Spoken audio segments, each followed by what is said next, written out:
చెప్పేసామంట. శ్రీ శివాయ గురువే నమః. మన బాలయోగేశ్వర భగవాన్ గారు జరిగిన ఒక అద్భుతమైన విషయం అంటే నేను చెప్పాను కదా, మళ్ళీ ఎపిసోడ్ మీకు చెబుతాను ఆ మంత్రగాడి గురించి. దానికి నేను చెప్తున్నాను. ఏమిటంటే మహిమాగడికి ఒక ఆవిడ వచ్చింది, భగవాన్ గారి దగ్గరికి వచ్చి భగవాన్ మీరు చాలా గొప్పవారని, చాలామందికి మిమ్మల్ని ఆశ్రయించినందుకు మీరు అందరికీ చాలా మేలు చేశారని, అందరి కోరికలు నెరవేరినాయని, మీ మహత్యం ఇది, నేను మీ కోసం వచ్చాను అని చెప్పి ఆవిడ ఎంతో దీనంగా, ఎంతో బాధగా, ఎంతో భక్తితో ఆయనతో మాట్లాడుతూ ఉంటుంది. అంటే భగవాన్ ఆవిడ వంక ఒక్కసారి అలా చూసి ఏమిటి నీ వచ్చిన సమస్య అన్నట్టుగా చూస్తారు. అప్పుడు ఆయన అంటారు, కొంచెం సేపు ఆగి, అమ్మ నువ్వు ఏ ఊరి నుంచి వచ్చావు అని అడుగుతారు. అడిగితే ఆవిడ చెప్తుందనమాట, ఫలానా ఊరి నుంచి వచ్చాను అని చెప్తుంది. అంటే మీ ఊరిలో ఒక మహిమాన్వితుడైన అతను ఉన్నాడు కదా, ఒక మహాత్ముడు, అతను ఎలా ఉన్నారు ఏమిటి అన్నట్లుగా అడుగుతారు.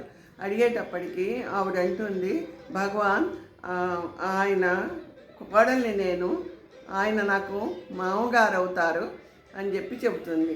చెప్పి నాకు పెళ్ళయి 11 సంవత్సరాల పైన, భగవాన్ చాలా సంవత్సరాలు అయింది, నాకు ఒక కుమారుని మీరు ప్రసాదించాలి అని ఇలా ఆవిడ ఒడిపట్టి దీనంగా భగవాన్ని అడుగుతుంది.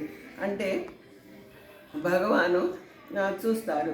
చూసిన తర్వాత కొంతసేపటికి ఆ అమ్మాయి అంటుంది, భగవాన్ మా ఊరిలో ఉన్న మంత్రగాడి గురించి చెప్తున్నాను, మీరు దయతో నా మాట వినండి, ఆయన ఎవరో కాదు, ఆయన మా మామగారేను అని ఎంతో స్వచ్ఛమైన మనసుతో ఆ అమ్మాయి ఉన్నట్టు చెబుతుంది. చెప్పి అప్పుడు అంటుందన్నమాట, భగవాన్ ఒక అమావాస్య నాడు ఆయన తాంత్రిక విద్యలు కూడా చేస్తారు కనుక చెయ్యాలన్న ఉద్దేశంతో ఆయన బయలుదేరుతారు. అన్నీ పూజ సామాగ్రులన్నీ తయారు చేసుకొని భోజనం చేసి వెళ్దామని తయారై కూర్చుంటే నేను భోజనం వడ్డించబోతూ ఉండగా ఆయనకి ఒక దగ్గు ధర బాగా వస్తుంది. వచ్చి ఆ దగ్గుతో పాటు ఆయన బ్లడ్ కక్కుంటాడు ఒక గంట సేపు అనమాట. కక్కుని గిరగిల్లాడి ఆయన కాస్త ప్రాణం వదిలే సమయంలో నాతో అంటారు, నేను ఎక్కడికి పోలేదు, నేను మళ్ళీ పుడతాను అని చెప్పేసి ఆయన, నేను మళ్ళీ పుడతాను, 11 సంవత్సరాల తర్వాత నేను మళ్ళీ పుడతాను, మన ఇంట్లోనే పుడతాను అని చెప్పి ఆ కోడలికి ప్రాణం విడుస్తాడు. మహానుభావ ఇది జరిగిన విషయం అని చెప్పి ఆ అమ్మాయి భగవాన్కి చెప్పుకుంటుంది. అప్పుడు భగవాన్ అంటారు, అమ్మ 11 సంవత్సరాల దాకా అక్కర్లేదు, 2 సంవత్సరాలకే నీ కడుపు పండి నీకు కొడుకు పుడతాడు అని భగవాను ఆమెతో చెప్తాడు. ఆవిడ కొంచెం భయం వేస్తుంది. అంత మంత్రగాడైన ఆ మామగారు నా కడుపున పుట్టడం ఏమిటి అని అనుకుంటుంది మనసులో. ఇది భగవాన్కి ఎలా తెలుస్తుందో, భగవాన్ కదా, భగవాన్కి తెలియదా ఏమిటి? ఆయన అంటారు, అమ్మ నీకు ప్రహ్లాదుడు, హిరణ్యకశిపుడుకి ప్రహ్లాదుడు జన్మించినట్టుగా నీకు చక్కగా ఓ మంచి మహాత్ముడే పుడతాడు నీ కడుపున అని చెప్పేసి చెప్తాడు. ఆ పిల్లవాడు ఎవరో కాదు, మీ మామగారే పుడతారు. ఇంకా 2 సంవత్సరాలకి, 11 సంవత్సరాల దాకా అక్కర్లేదు, 2 సంవత్సరాలకే పుడతాడు నీకు కొడుకు, మీ మామగారే పుడతాడు, కానీ అతని కొడుకు మంచి మహాత్ముడుగానే పుడతాడు అని చెప్పేటప్పటికీ ఆవిడ చాలా ఆనందిస్తుంది అన్నమాట. ఆనందించి భగవానికి ఎన్నో కృతజ్ఞతలు చెప్పుకొని ఆనందంగా వెళ్తుందన్నమాట. ఆ పిల్లవాడిని పుట్టిన తర్వాత ఆ పిల్లవాడు ఎంతో సౌమ్యంగా ఎంతో చక్కగా ఎదుగుతూ ఉంటాడు. అప్పుడు అనుకుంటుంది భగవాన్ చెప్పిన మాటలు నిజమైనవి అని చెప్పేసి ఆవిడ చాలా సంతోషంగా ఆ పిల్లవాడిని తీసుకొని మళ్ళీ ఆవిడ మహిమాగడికి వచ్చి భగవానికి ఆ పిల్లవాడిని చూపించి ఆశీర్వచనములు తీసుకొని ఎంతో ఆనందంగా కళ్ళ వెంబడి ఆవిడికి అమృతధారులు కురుస్తున్నట్టు ఆనంద బాష్పాలతో ఆయనకి శరణాగతి అయ్యి ఆయన కాళ్ళ మీద పడి నమస్కారాలు తీసుకొని ఆశీర్వచనములు తీసుకొని ఆవిడ చాలా సంతోషంగా వెళ్తుందన్నమాట. అయితేను ఇది నిజంగా సత్యమైన మాట.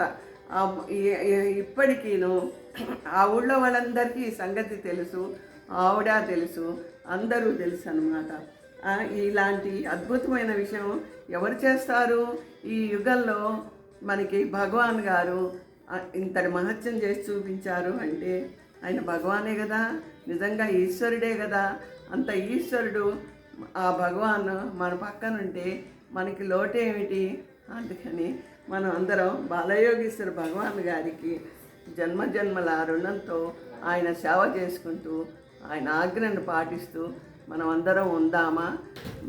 జై పరిశుశిఖర క్షేత్ర బాలయోగేశ్వర భగవానికి జై. హరహర మహాదేవ. తాడేపల్లి విజయ బ్రహ్మరాంబ. బాలయోగేశ్వర భగవాన్ గారు వాళ్ళ కోడలికి 11 సంవత్సరాలకి పుడతానని వాళ్ళ మామగారు చెప్తే, కాదమ్మా నీకు 2 సంవత్సరాలకే పుడతాను అని బాలయోగేశ్వర భగవాన్ గారు ఆమెకు పిల్లవాడిని ప్రసాదించాడు. ఆ పిల్లవాడు కూడా చక్కగా మంచి బుద్ధిమంతుడు, మహనీయుడు, మంచి భక్తుడు అయ్యే కొడుకునే ప్రసాదించారు భగవాన్ గారు అన్నమాట. నిజంగా ఇది ఎంత అత్యద్భుతమైన విషయం. ఇది ఎవరికైనా సాధ్యపడుతుందా అంటే మన భగవాన్ గారు సాక్షాత్తు భగవాన్ గనక, ఆ శివ స్వరూపమైన ఆయన గనక నిజంగా ఆయన చెప్పినట్లు ఎలా జరుగుతుందో మన కళ్ళ ముందరే మనం చూస్తున్నాం కదా. ఇప్పటికీ ఆ ఊళ్ళో ఆవిడ ఉన్నారు, ఆ చక్క పిల్లవాడు పెరుగుతున్నాడు, మరేమో ఆ చూసిన వాళ్ళందరూ కూడా ఉన్నారు. ఇది చాలా అత్యద్భుతమైన సంఘటన. నిజంగా మనం ఎంతో ఎంతో సంతోషించాలి. ఇలాంటి మహానుభావుడు మనతో పాటు నడుస్తున్నందుకు, మనం ఆయనతో పాటు ఉన్నందుకు, ఆయన మనకి ఆశీర్వచనాలు పుష్కలంగా మనని ఆశీర్వదిస్తున్నందుకు మనం ఎంతో అదృష్టవంతులం కాదా? అందుకని మనమందరం శరణాగతంగా ఆయనకి నమస్కారాలు చేసుకుంటూ ఎంతో ఎంతో భక్తిభావంతో మరొక్కసారి నాకు ఈ విషయం చెప్పాలనిపించి నాకు తనివి తీరక మళ్ళీ మళ్ళీ చెప్పాలని చెప్పారనమాట.